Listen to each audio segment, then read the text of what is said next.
Bismillahirrahmanirrahim. Assalamualaikum warahmatullahi wabarakatuh. Waalaikumsalam warahmatullahi Waalaikumsalam wabarakatuh. warahmatullahi Selamat malam, wabarakatuh. Pak. Oke, selamat malam semuanya. Di pertemuan ke-13 ini pembahasan terakhir.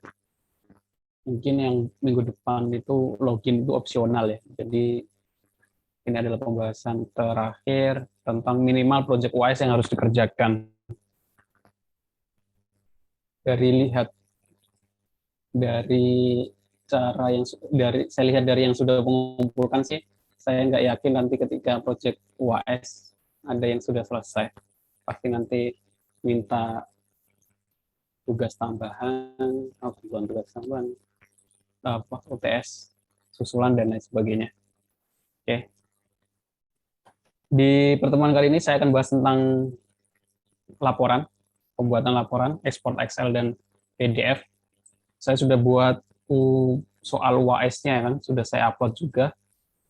Jadi ya sudah, harusnya nggak ada masalah. Saya sudah contohkan semua tahapan-tahapan pembuatannya. Tapi sebelum ini saya akan bahas dulu tentang perkembangan etik yang lagi rame. Ya, di sini kemarin rame tentang, bisa lihat di Twitter ya, seorang profesor Jepang membuat sebuah layar monitor yang bisa dirasakan, yang mengeluarkan rasa dan bau.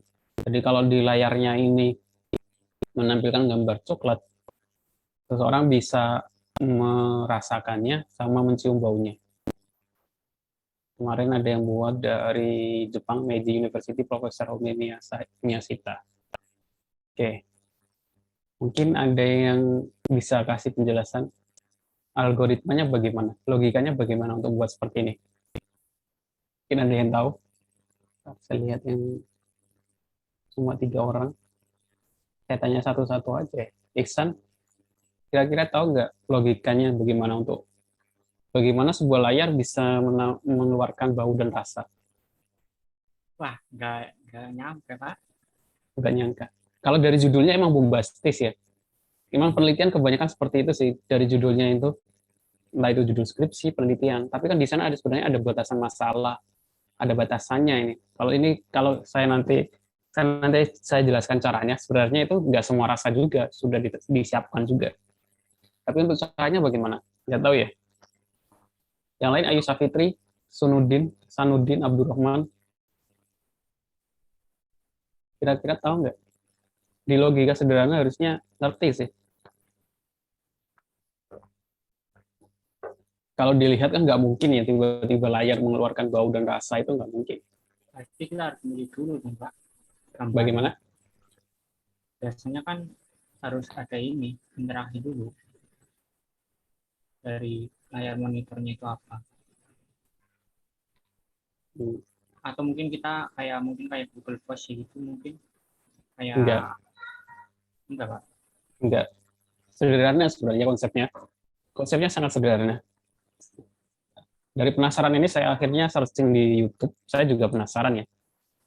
Akhirnya saya searching di YouTube. Saya ketemu jawabannya dari video yang muncul di sini. Kalau kita lihat videonya, sebenarnya nggak benar-benar monitornya itu mengeluarkan bau dan rasa sebenarnya. Kita lihat aja dulu. Ini TV-nya yang bisa mengeluarkan rasa dan bau, jadi bisa untuk menu, untuk ngecek rasanya, testing menu itu ya, makanan, toko makanan, dan lain sebagainya. Nah, dia ngelikarin sesuatu. Terus ini contoh untuk yang nah, dari sini kelihatan. Sebenarnya nggak benar-benar dari monitor. Jadi monitornya itu di depannya dikasih plastik. Nah, plastik tersebut yang dikasih rasa. Jadi disiapkan dulu rasanya, makanannya, dalam bentuk cairan. Nanti sesuai dengan yang muncul di gambar, dia menyemprotkan makanan tersebut.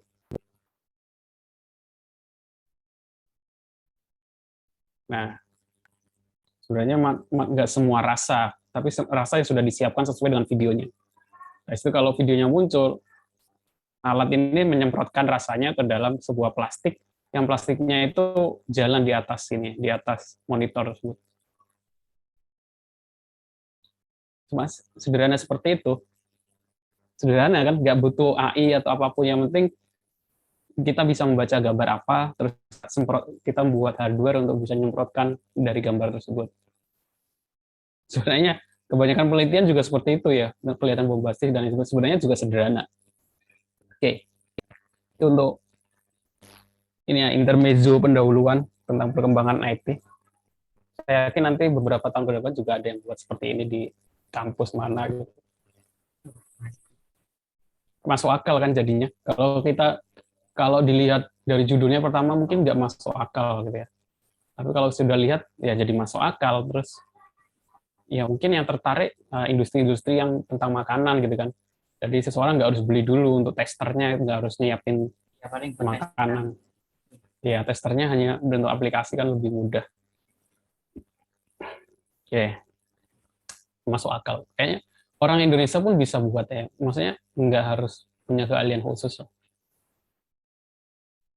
Sebenarnya ini konsepnya sama kalau kita datang ke apa Alfamart atau Indomaret, itu kan ada biasanya yang ada tester rasa bau sih, parfum atau pewangi pakaian. Biasanya dia ngasih testernya dalam bentuk botol di depannya gitu. ya Itu sama seperti itu, cuma itu dibuat mesin gitu aja. masukkan. Oke. Terus selanjutnya ini yang saya bahas ide tugas akhir. Ini kalian boleh ngambil. Saya juga menawarkan ke teman di kelas sebelum ini tadi, kelas pertama tadi. Ya, atau ada yang mau ngambil atau enggak. Ini menarik sebenarnya, sederhana, buat sistem perkalian penjumlahan sederhana. Saya kira cuma perkalian penjumlahan sederhana, tapi saya yakin belum ada yang buat karena saya juga baru tahu. Idenya dari mana saya dapat dari Twitter dari seorang dosen di luar negeri. Gara-gara dari video ini sebenarnya. Jadi ini ada video yang kalau kita kadang ada mengerjakan bareng-bareng itu kan ada orang yang sok sibuk tapi sebenarnya nggak ngerjain apa-apa. Contohnya di video ini ya. Kelihatannya paling sibuk padahal nggak ngerjain apa-apa.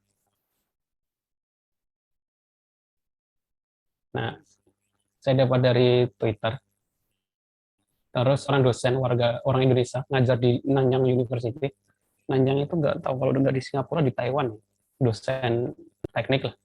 Nah, dari video ini dia buat share, dia sebagai dosen bagaimana menilai tugas kelompok gitu, biar adil, biar orang itu dapat nilai sesuai dengan kontribusinya. Jadi kalau nggak ngerjain apa-apa ya harusnya nggak dapat nilai yang sama dengan yang ngerjain. Jadi tweetnya seperti ini. Gimana perasaan lo kalau ngerjain tugas kuliah secara kelompok, terus ada anggota kelompok yang gabut, mager, pas ngerjain tugas tapi dapat nilai yang sama kerja keras. Nah, di kampus ini, beliau ini, profesor PhD, dia buat istilahnya peer assessment. Tapi dia buatnya sih dalam bentuk kertas gitu ya. Nah, saya tawarkan ini kalau untuk topik ini buat sistemnya. Teknisnya bagaimana? Jadi peer assessment itu untuk menilai tugas kelompok sesuai dengan kontribusinya. Teknisnya bagaimana? Jadi teknisnya itu nilai tugas akhir itu didapat dari hasil nilai tugas kelompok dikalikan dengan kontribusi orang itu. Jadi kalau dia kontribusinya cuma 80% ya nilainya cuma 80% dari nilai kelompok. Kalau dia cuma kontribusi 20% ya nilainya 20% dari hasil tugas kelompok. Jadi nilai anggota kelompok itu beda-beda tergantung kontribusinya. Nah, ngitung kontribusinya dari mana? Ngitung kontribusinya adalah dengan cara seperti ini. Kalau di kampusnya beliau ini di luar negeri, tiap orang dikasih kertas. Tadi semuanya satu kelompok ada 4 orang. Nah, tiap orang ini ada 3 lah, A, B, C. Gitu ya. Tiap orang itu ngisi terus menilai temennya, gitu kan.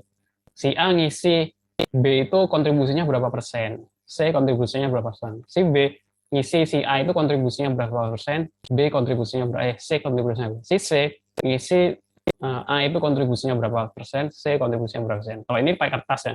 Nanti kalau kalian buat sistem ya dibuat sistem, orang login, milih kelompok, habis itu ngisi kontribusi anggota kelompoknya. Nah nanti kontribusinya itu di total. Contohnya bagaimana? Contohnya ada nama kelompok, contohnya Airlangga. Airlangga itu nilainya berapa? ya di total dari anggota kelompok itu ngasih ke dia itu berapa rata-ratanya. Soalnya temen satu kelompoknya ada yang Luhut ngasih 60%, Erik ngasih 80%, terus Sri ngasih 100%. Nah, Airlangga nilai kontribusinya adalah di total 60, 80, 100 bagi 3. 240 bagi 3, 80. Artinya kontribusinya hanya 80% dari tugas kelompok tersebut.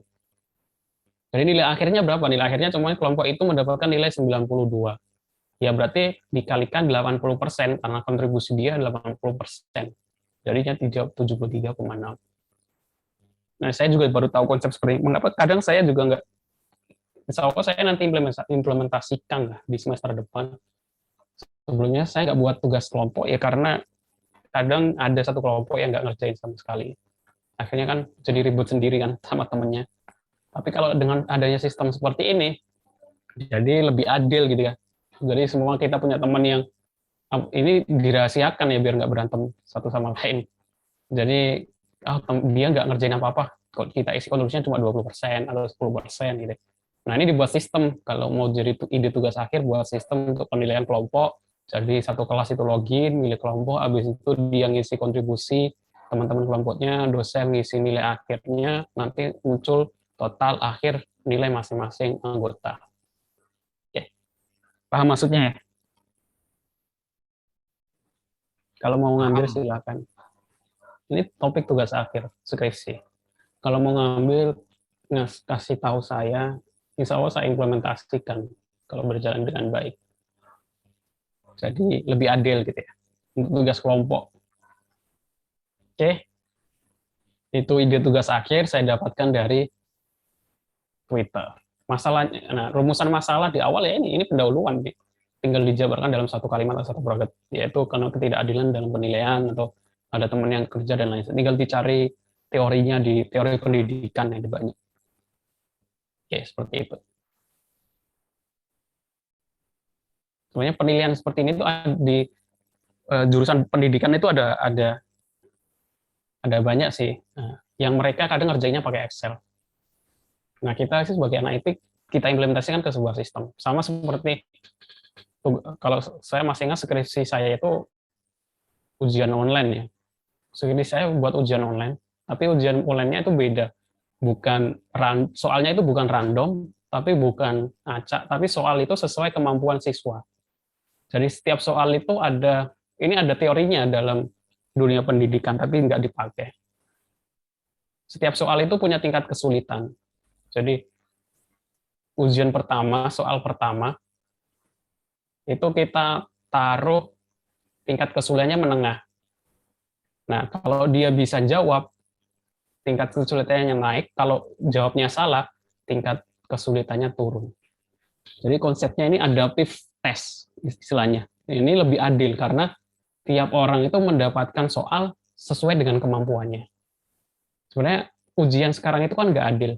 Ujian sekarang itu kayak kita nguji lomba, nguji balapan motor gitu kan. Tapi kita nggak memandang CC-nya, entah itu dia CC-nya 110, CC-nya 200, 500, 2000 gitu ya. Dianggap sama. Ujian sekarang kan seperti itu. Nah, biar adil itu seperti ini. Jadi sesuai dengan tingkat kesulitan. Skripsi saya dulu sih seperti itu. Jadi soal itu dinilai tingkat kesulitannya dulu. Untuk menilai tingkat kesulitan itu ada teorinya, ada caranya. Jadi semua tingkat kesulitannya dari 1 ke 10 ya. Pertama itu dikasih nilai dengan tingkat kesulitan menengah. Kalau dia bisa jawab, soal selanjutnya dengan tingkat kesulitan lebih tinggi. Kalau dia menengah itu nggak bisa jawab, soal selanjutnya lebih turun atau lebih mudah. Jadi orang yang kemampuannya lebih dikit, dia akan mengerjakan soal dengan tingkat kesulitan lebih rendah, dan orang yang kemampuannya bagus akan mengerjakan soal dengan tingkat kesulitan lebih tinggi. Nah, itu kan lebih adil. Jadi sama kayak lomba balap motor, tapi yang motornya bagus, ngerjainnya jalannya lebih panjang atau startnya lebih lama, yang motornya jelek, jalannya lebih pendek. Itu belum ada yang sampai sekarang belum ada tes seperti itu. Nggak tahu kalau di luar negeri. Kalau di Indonesia masih CBT, komputer based test ya, ujian tapi berbasis komputer. Kalau itu namanya komputer adaptive test, yaitu tes yang adaptif sesuai dengan kemampuan. Nanti juga ada e-learning yang adaptif, yaitu e-learning yang sesuai dengan kemampuan juga ada. Nah, itu sebenarnya saya dapatkan dari teori pendidikan, bukan ngerjain teori IT gitu ya. Jadi ada teori di jurusan lain diimplementasikan ke sebuah sistem. Itu saja sih, kalau kalian mencari topik tugas akhir itu bagaimana, sebenarnya di kampus-kampus lain, jurusan-jurusan lain itu ada teori-teori yang kadang mereka ngerjainnya pakai Excel, ya itu aja diganti ke sebuah sistem. Contohnya seperti ini. Oke, sekarang saya masuk ke laporan. Jadi tugasnya sudah, project UAS sudah saya kasih kan, tugas soal UAS juga sudah saya kasihkan. Di situ kan sudah jelas, minimal koneksi, terus menampilkan data, insert, update, delete, transaksi, laporan. Nah, sekarang laporan ini yang terakhir. Login itu opsional, kalau ada lebih bagus. Nah, laporan ini yang terakhir, bagaimana cara menampilkan laporan. Kalau kemarin kita kembali ke, saya punya tabel pembeli ya, di studi kasus yang saya buat, tabel pembeli, ID pembeli, nama pembeli, alamat pembeli, tabel beras, ID beras, jenis beras, harga beras, terus di sini ada tabel transaksi. Kemudian saya buat inputan untuk tabel transaksi. Walaupun di sini saya nyimpennya ID pembeli, tapi yang muncul di proses input adalah nama. Nah, kadang beberapa mahasiswa yang saya lihat, bimbingan KP dan lain sebagainya, di sini kadang di tabel transaksi ini muncul nama pembeli. Nah, itu yang paling sering. Kenapa ini nggak boleh? Ini namanya redundansi ya. Nanti ada deredundansi. Jadi, kadang redundansi dibolehkan untuk kecepatan dan lain sebagainya. Itu tapi teori selanjutnya. Tapi kalau sebagai teori dasar, ini nggak boleh kita.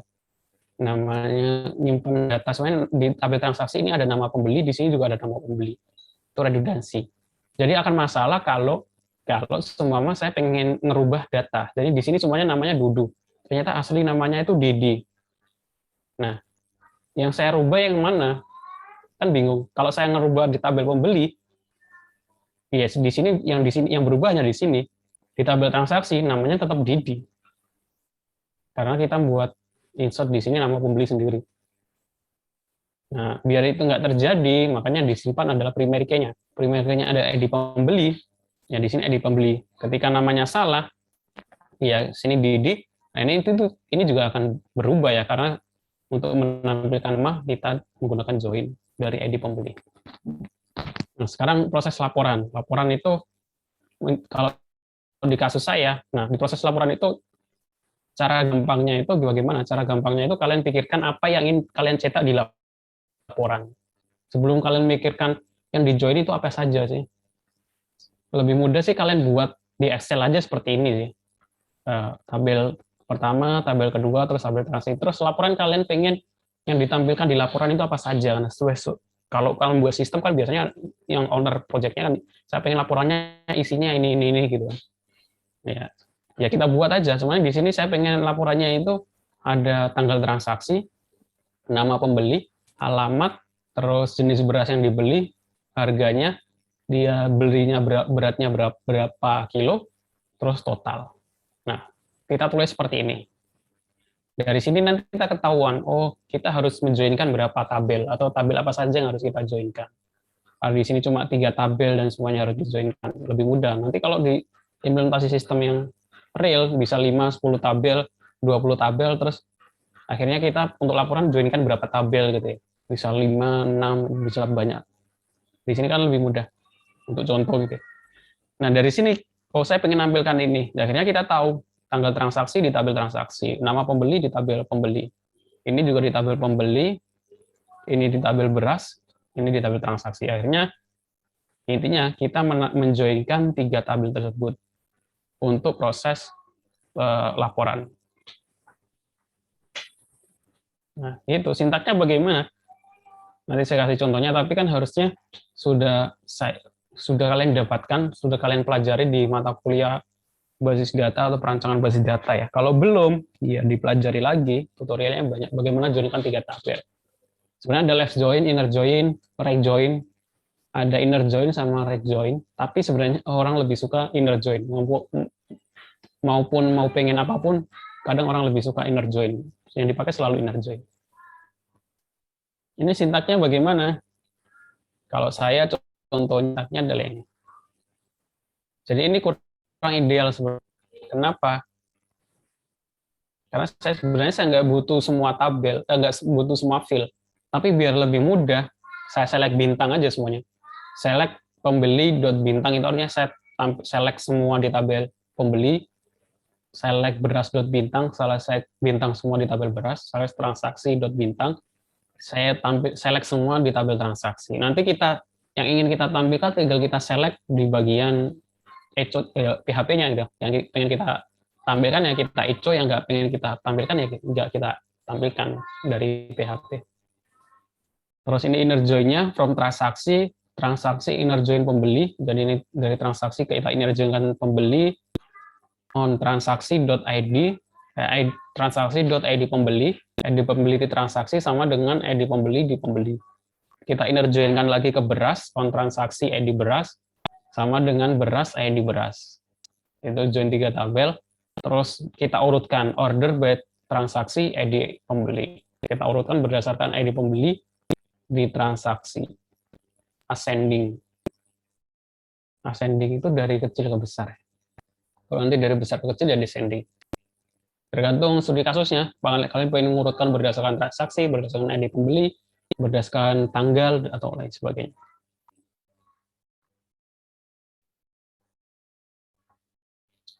Nah, saya di muka. Tampilannya nanti akan seperti ini ya.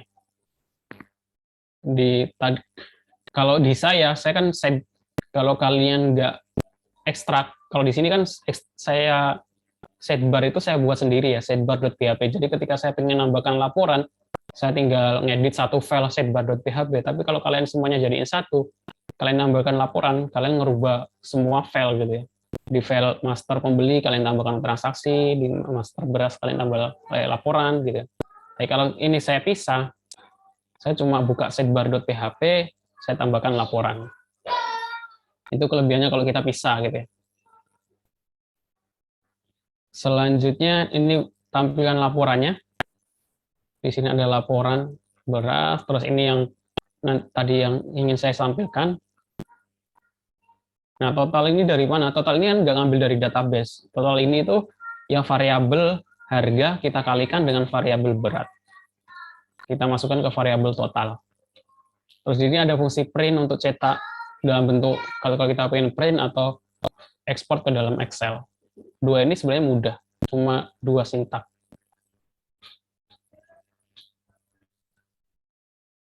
Oke, laporannya seperti ini ya. Jadi, saya demokan dulu yang punya saya.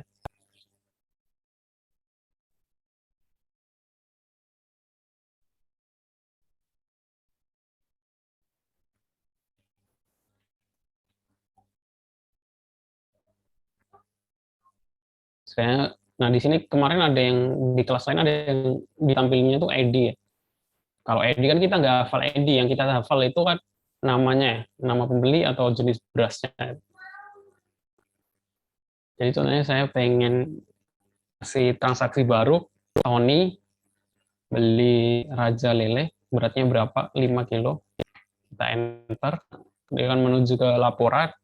Nah di sini sudah ada tanggal transaksi, Tony, Karawang, belinya Raja Lele, harganya 12, beli 5 kilo, totalnya 60.000.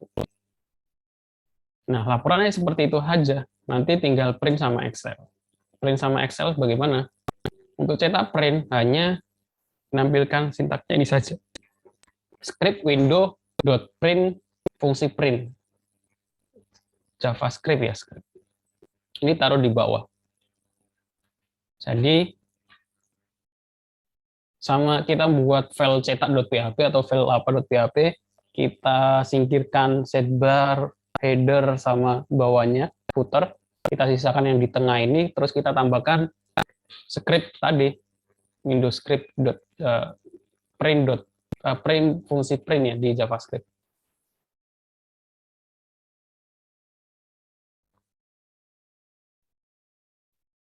Jadi cetak itu hanya seperti ini.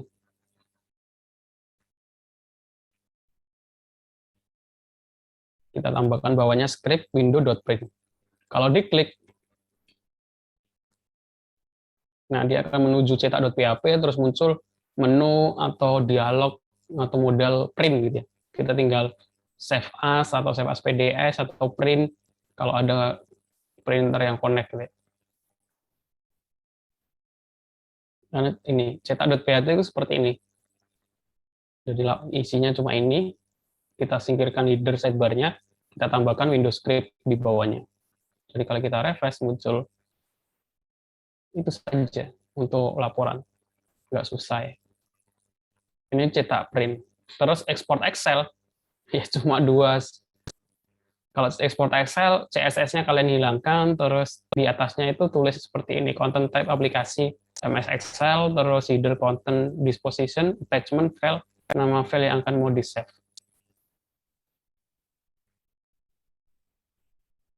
Jadi kalau saya klik Excel, ya udah, nanti akan langsung download data laporan penjualan beras dalam bentuk Excel. Tampilannya seperti ini.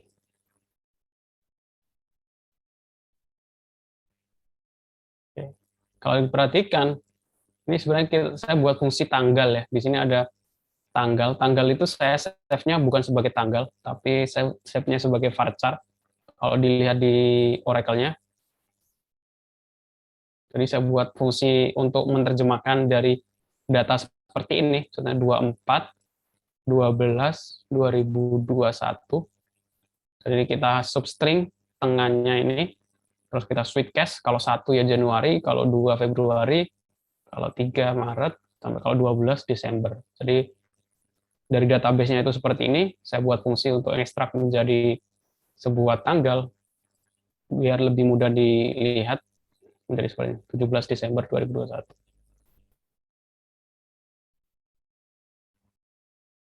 Itu saja. Nah, minimal seperti ini ya, sebuah sistem untuk project UAS-nya. Yang pertama bisa connect, ada view, trigger, terus master datanya, input update delete-nya, data transaksi, proses transaksinya, terus laporan, export, print, sama Excel. Ditambahkan login logout kalau opsional. Kalau ada login logout-nya lebih bagus. Oke, sampai sini mungkin ada yang mau ditanyakan.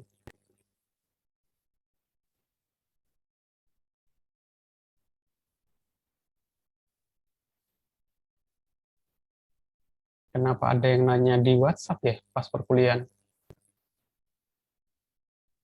Padahal ini kan kelasnya lagi berlangsung. Malu kali Pak. Ya? Mungkin malu. Nggak ada di sini.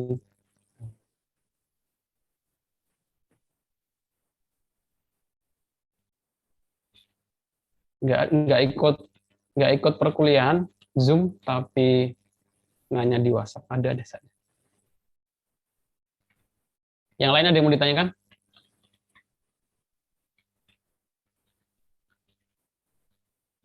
Izin bertanya Pak. Ya. Ketika misalnya kita kan punya 2 tabel nih Pak ya. Tadi tabel transaksi sama tabel beras tadi ya kan. Nah, di di tabel beras itu kan ada ID beras. Nah, kemudian ID beras itu kan pasti ada di tabel transaksi ya Pak. Ya. Nah, ketika Pak, kita menghapus data di tabel beras. Nah, sedangkan di tabel transaksi itu ada ID-nya, itu biasanya kalau saya hapus nih Pak, itu ada Errornya.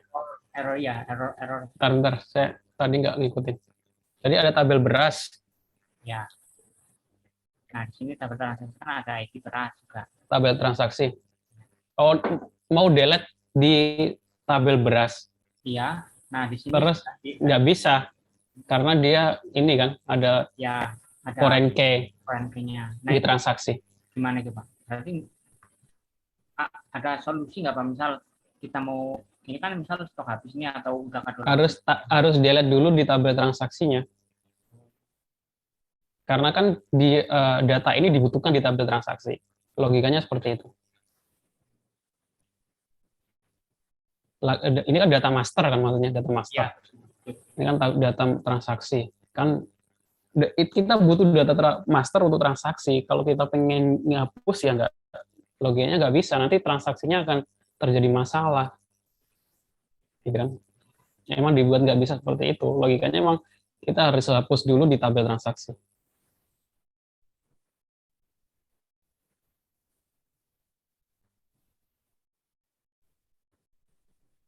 Oke, Oke Pak, terima kasih Pak. kenapa pengen hapus? Apa ada yang salah atau Apa namanya, kepikiran aja Pak kalau misalnya kepikiran? ya, ini kan Emang sistem ya Pak, sistem. kalau di real, di dunia real e-commerce dan lain sebagainya, nggak, itu sesuatu perbuatan yang nggak boleh dilakukan. Ngapus itu nggak boleh. Jadi apapun itu nggak boleh dihapus karena data itu penting. Jadi kadang dia nggak dihapus, tapi dipindah gitu kan, atau di rename gitu. Apalagi data pelanggan, walaupun pelanggannya itu ngapus data di servernya itu nggak dihilangkan. Makanya karena data itu penting untuk nanti data mining, data science, kan semakin datanya lebih besar, lebih baik, semakin akurat, ngaruh ke ini, ke pengambilan keputusan.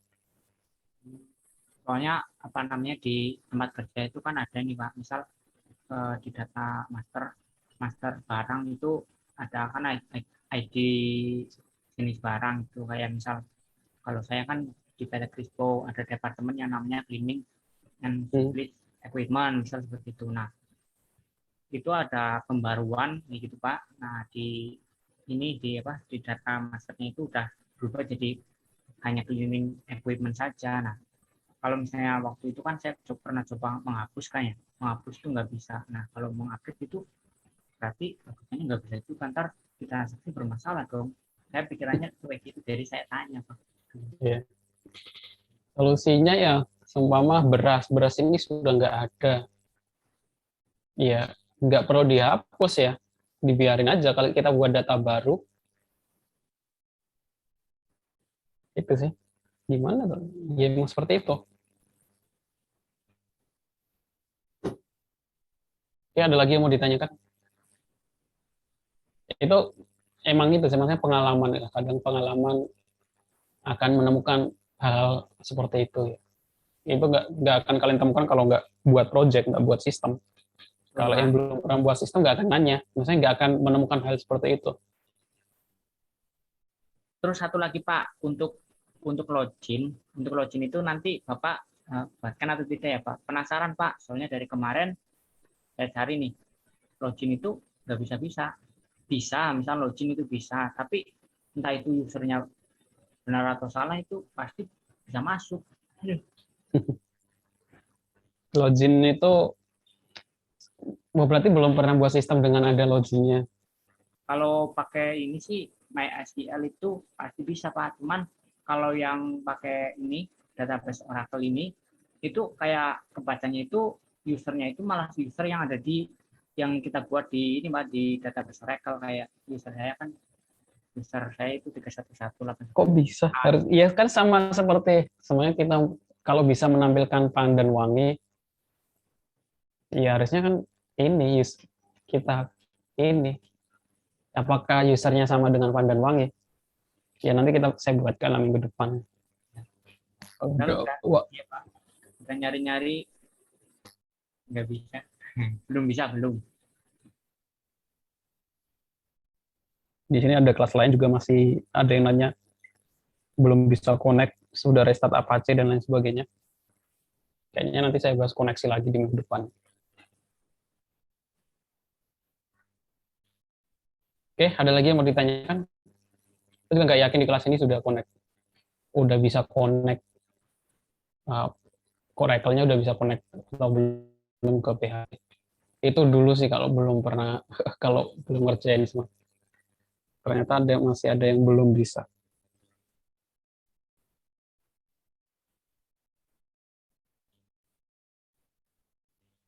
Oke, harusnya kalau sudah sampai sini, jadi hari ini nggak ada tugas ya. Karena ya ini sudah semua untuk persyaratan Project UAS sudah semuanya. Kalau udah semuanya ini sudah bisa untuk presentasi. Minggu depan kalau ada yang siap juga boleh presentasi. Terus minggu depan kan pertemuan 14. Terus minggu depannya lagi pertemuan 15. Kalau ada yang sudah siap juga boleh presentasi. Masih nyicil Pak. Bukan setuju belum. Iya. Masih apa namanya, mencari untuk tampilan transaksi yang bagus. Oh, iya. Nggak apa-apa. Oke. Nah, nanti UAS. Saya targetnya bukan selesai ya. Saya targetnya bukan udah ngumpulkan. Jadi nanti kalau ada yang merasa, buat project, terus asal-asalan, buat video tuh, terus ngumpulin di UAS.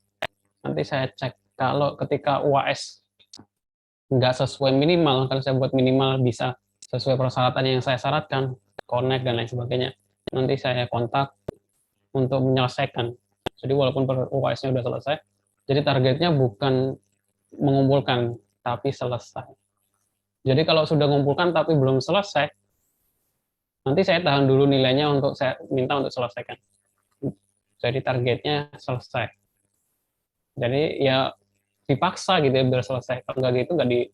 Kadang kalau pengalaman tahun kemarin ada nggak selesai, maksudnya cuma boom aja gitu. Dari itu evaluasinya ya saya targetkan selesai.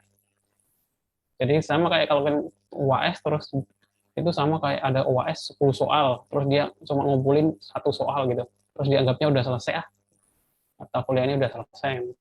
Enggak. Harus tetap mengerjakan 9 soal lainnya ya, walaupun UAS-nya udah lewat. Nanti nilainya belum saya tahan dulu untuk enggak saya keluarkan sampai semuanya dikerjakan. Di project UAS juga seperti ini. Ya ini untuk jadi kalau ditanya data ketika ngambil mata kuliah Oracle belajar apa, kalian nggak jawab nggak tahu atau nggak dapat apa-apa, kebangetan sih. Masa selama 1 semester nggak dapat apa-apa? Dapat trial and error.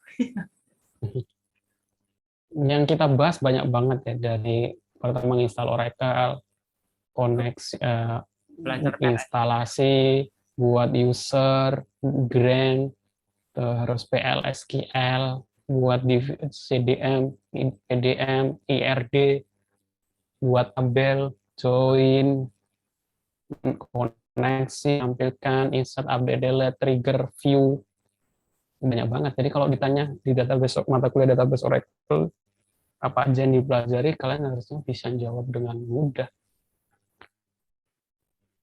Tujuannya apa ya? Tujuannya biar kalian selama 1 semester itu nggak sia gitu. Ikut perkuliahan, bayar kuliah. Selama 1 semester kalau ditanya nggak dapat apa-apa, ya mending nggak usah kuliah saja. Makanya dari awal sih kadang kalau pengen niatnya cuma dapat nilai, ngomong ke saya, nggak usah ikut perkuliahan sama sekali, nanti akan saya kasih nilai C lah, nggak mungkin saya kasih nilai B. Kalau tujuannya itu cuma nilai, yang penting lulus. Itu sih biar lebih mudah gitu ya. Saya juga nggak capek-capek ngoreksi. Oke, itu saja. Ada lagi yang mau ditanyakan?